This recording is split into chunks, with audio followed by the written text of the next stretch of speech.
Je vous souhaite la bienvenue, mesdames, messieurs, à cette animation scientifique qui porte sur la gestion de risque.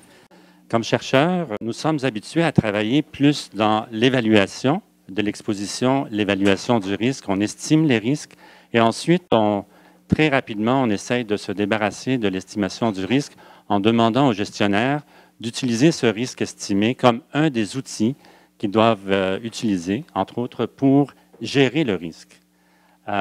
Évidemment, pour ceux d'entre vous qui avaient été sollicités par des journalistes, les journalistes ne sont jamais intéressés par l'estimation du risque. Ils sont plutôt intéressés par la gestion du risque. Et c'est un peu l'objectif de la rencontre d'aujourd'hui, pour nous éclairer un peu là-dessus, pour voir jusqu'à quel point on peut éventuellement, dans des projets de recherche futurs, intégrer la dimension de gestion de risque dans le cadre de nos recherches. Donc, la gestion du risque, évidemment, c'est qu'est-ce qu'on fait avec la journée où nous arrivons avec un risque? Est-ce qu'il faut absolument le réduire?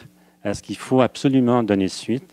Est-ce qu'on peut considérer que s'il était acceptable par les travailleurs, par la société, on devrait arrêter les démarches ou pas?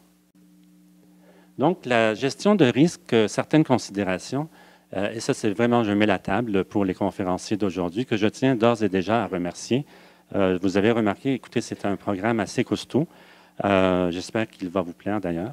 Donc, bien sûr, on parle de la gravité des effets sur la santé, l'importance du risque.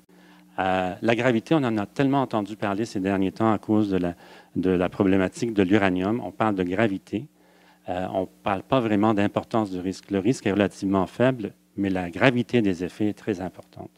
L'urgence de la situation, la présence d'incertitudes, les enjeux et les dimensions éthiques, la perception du risque et l'attitude des travailleurs, la faisabilité du point de vue technique de la réduction et de l'élimination du risque, l'acceptabilité des options dont l'analyse repose bien sûr sur l'efficacité en termes de réduction et de prévention des risques, des ressources nécessaires pour la mise en œuvre des options.